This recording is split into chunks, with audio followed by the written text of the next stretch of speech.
If you've been watching the recent couture shows, you've seen giant structured bows everywhere. So today, I'm going to show you how to make a giant structured bow that keeps its shape, even though it's 2 feet big. And maybe you've tried to make a giant bow before, but it's floppy, it's not holding its shape, it's just not working out. Well, today we are going to solve that problem. You are going to learn how to create a giant structured bow that is not floppy. Speaking of bows, this month's pattern in my sewing club is this pleated wrap skirt with a bow. And I thought, let's make a giant bow for it.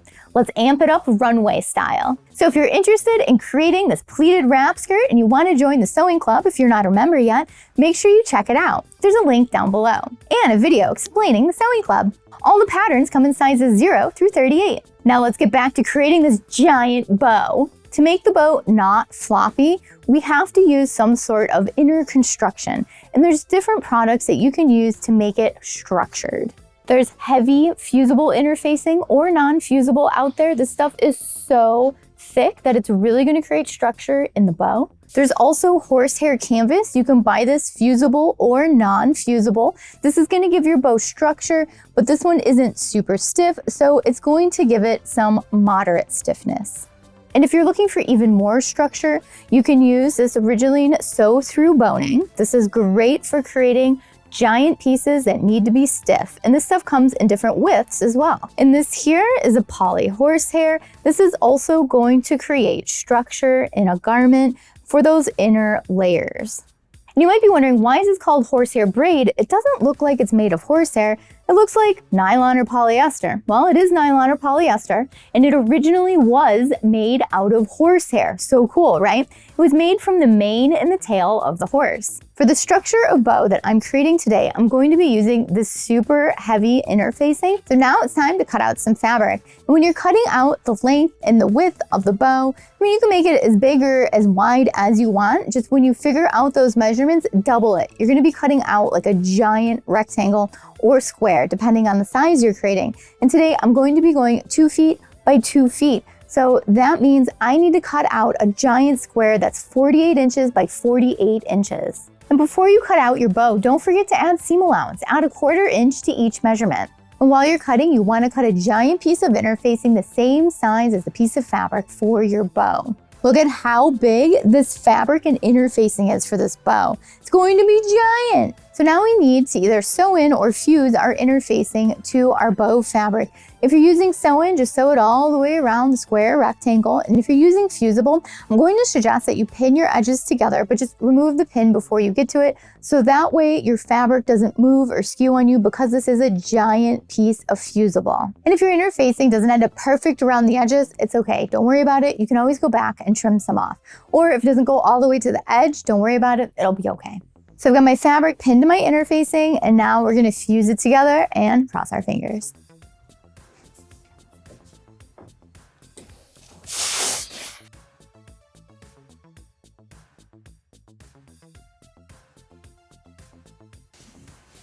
So sometimes the interfacing you want to use on your fabric that's fusible just doesn't work out. But this is a really easy fix. All we need to do is separate the 2 layers. And then what I'm going to do is sew it all the way around the outside. So we're just going to release the fusing, but we can still use the interfacing. So I'm going to sew these 2 layers together all the way around the edge, about 1/8 of an inch away from the edge. And since we have such a big piece of fabric, just stop, move it around when you need to, and keep it flat.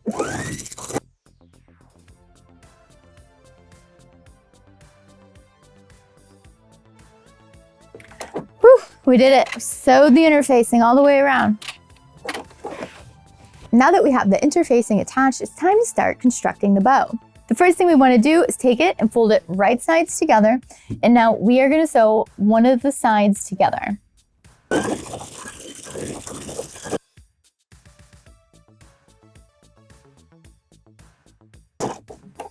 Back stitch at the end, and let's take a look at this. So my seam shifted on me a little while I was sewing, and I compensated by sewing a bigger seam allowance. And with a project this big and kind of free form, it's totally okay. Let me show you how to deal with it though. So you can see it moved on me a little bit, but I was still able to catch both of the edges. And I just want to clean this up a little. So I'm just looking for my sewing line, and I'm just gonna trim off some of this excess. And just like that, it's gonna clean up that edge, and it's totally gonna be fine because it's actually gonna end up in the middle of the bow where nobody's ever gonna see it. So now we're gonna take it, we're gonna turn it right side out. And it's so big, you can literally take your hand, put it through to the other side, grab it, and then just start turning it, pushing the edges, and then pull it out.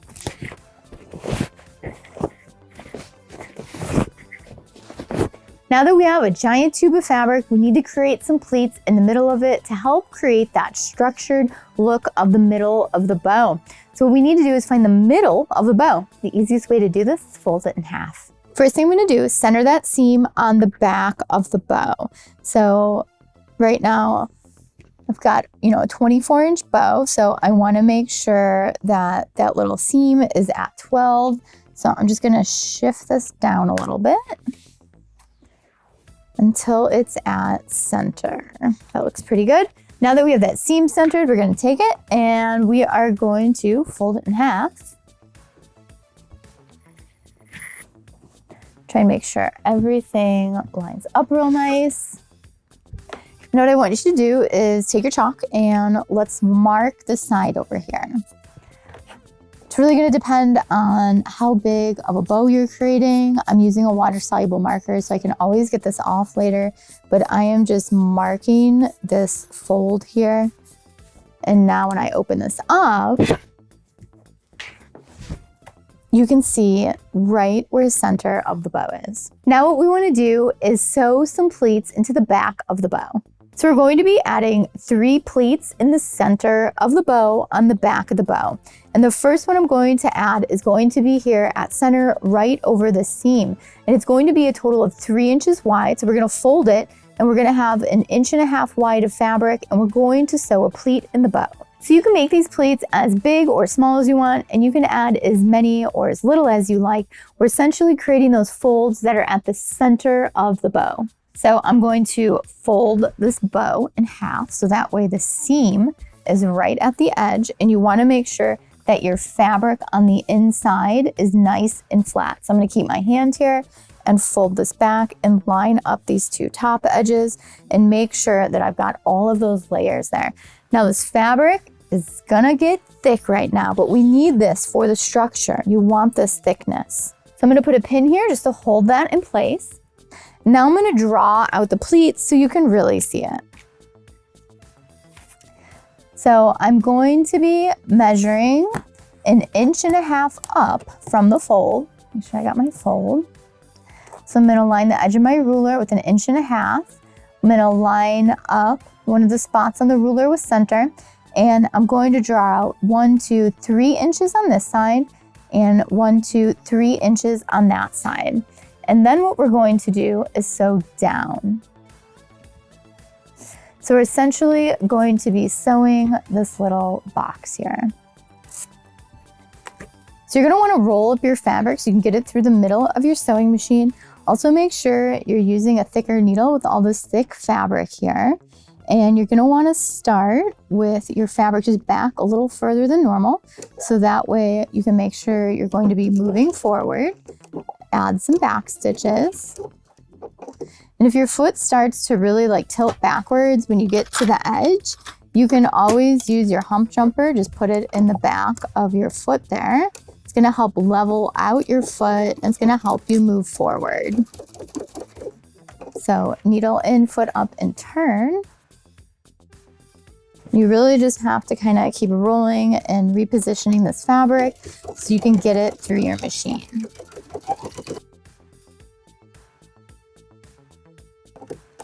And just make sure you're back stitching at that other edge as well.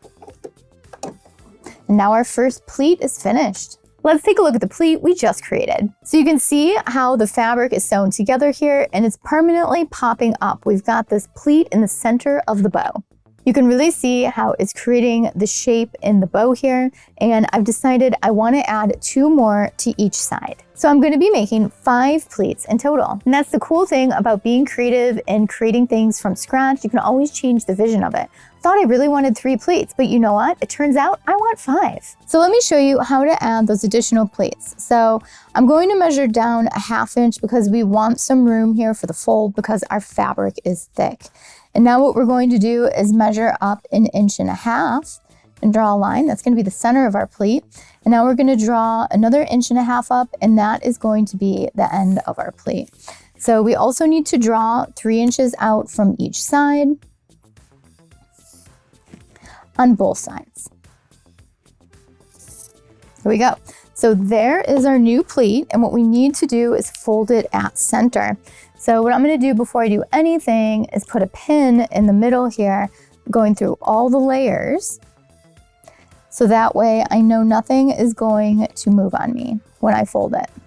So make sure you're going through all of these layers. There we go. Now we need to fold at the center. Make sure all of those layers are together.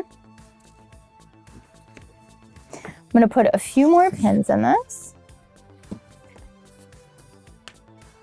could also use clips if you have clips. It's a really thick fabric, can be kind of tricky.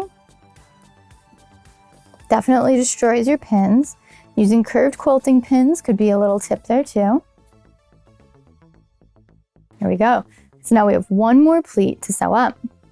So now I'm going to sew up that second pleat, get that pin out of there.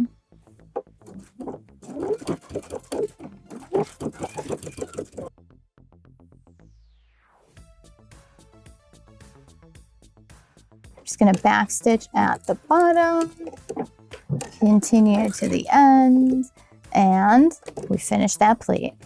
So let's check that pleat out, and I'll show you how to add the last pleat on that side. So you can see we've got those 2 pleats creating those giant folds in the fabric, keeping them permanently folded.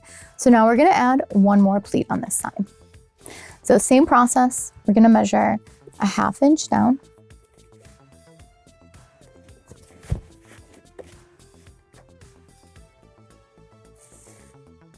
And then we're going to measure 1.5 inches. Gets a little harder to work with it all pleated up. Now we're going to add another 1.5 inches. There we go. Now we're going to add our 3-inch spots from center. There we go. And now we're going to put the pin in the middle. And now we're going to pleat at that middle. We're going to fold it back. Add some more pins. And now we're going to sew up that pleat. So we have that 3rd pleat added, and now what we want to do is add 2 more pleats to the other side over here using the exact same method. So now we have all 5 pleats sewn together. So you can see our bow is really coming together. Now it's time to cut away some of that bulky pleat because it's too bulky. So now what we want to do is come in here to the pleats, and we want to cut away some of this bulky fabric in here because it's going to make the next few steps harder if we don't get rid of some of this. Be careful you don't cut any parts of your bow, and make sure you're using a nice sharp pair of scissors. So there we go. You want to cut away all of this thick bulkiness in each pleat. Now our pleats are all chopped away. Now that we have that bulk removed, we're going to take the ends and we are going to sew them together. And we're going to sew them together wrong sides together. So if you look at this, the right side of the bow is here and the wrong side of the bow is on the inside. So I'm just sewing this together with a straight stitch from beginning to end.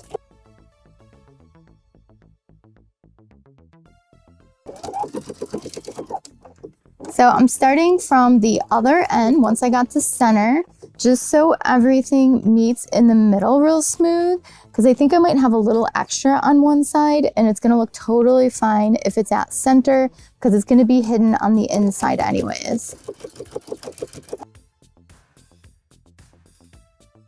So there's my little bit of extra. I'm just gonna pleat it over. It's gonna look great. We're making a bow.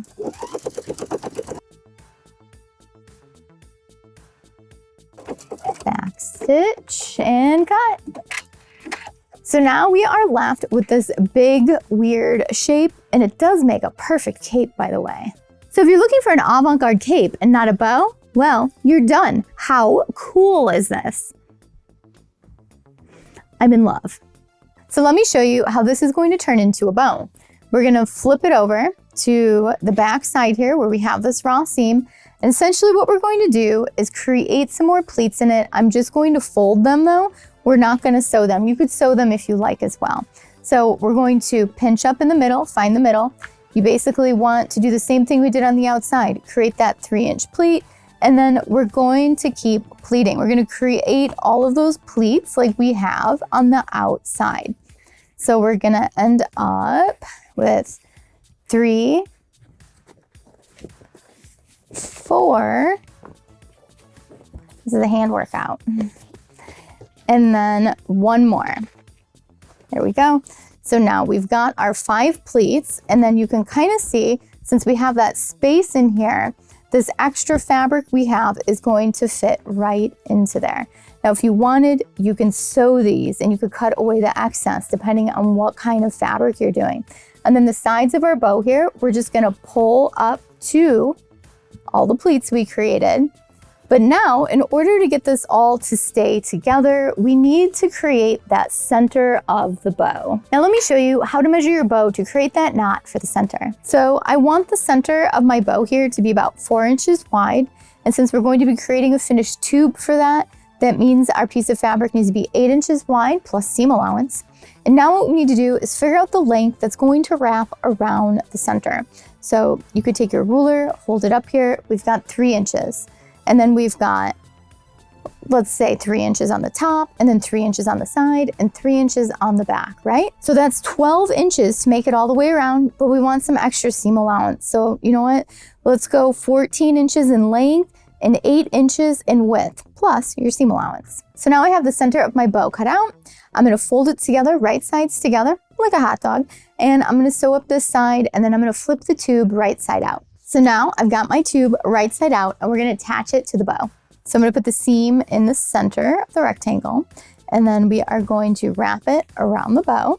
Make sure everything is pushed in. Make sure all your pleats are pleating in the right spot. And then we're gonna take this piece here and we're gonna sew it together.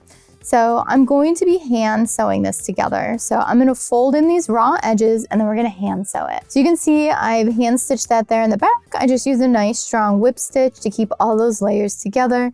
No one's ever gonna see that. It's going to be on the back of our project. And now we are done. Let's take a look at it. Look at how amazing this bow is. It is so structured. It has these gorgeous pleats and folds in it. And we've got the little openings here because it's looping around at the sides. The back of our bow is even gorgeous. And I'd say this bow is pretty bodacious. Look at how amazing our couture bow is. It is ginormous. And it looks really cool on our wrap skirt. I love it. I think I want to make giant bows for everything. This look is so red carpet runway. It is huge, it's ostentatious, it's gorgeous, it folds, it's got dimension. There is so much style happening here. I'm amazed by it. And projects like this are super fun to work on. Maybe you're not wearing this one to work, but maybe you're wearing it to a really fun party or, you know, just grocery shopping on Saturday, because why not? Sometimes it's just really fun to make something whimsical once in a while. So if there's anything you'd like to see me create a tutorial on that's very whimsical or runway ready, let me know, leave it down below in the comments and I'll add it to my list. Thanks so much for watching Sewing Anastasia today on creating a giant bow. If you have any questions about it, leave it down below in the comments and I'll get back with you as soon as I can. And if you're enjoying Sewing Anastasia, make sure you subscribe, like, and hit the notification bell. Really helps out the channel. And if you want to learn more about sewing, well, make sure you check out my online sewing classes and my in-person classes here in Chicago. There's links down below in the description. And if you want to see what's going on in the studio, well, make sure you follow my Instagram stories. Thanks so much for watching. Bye.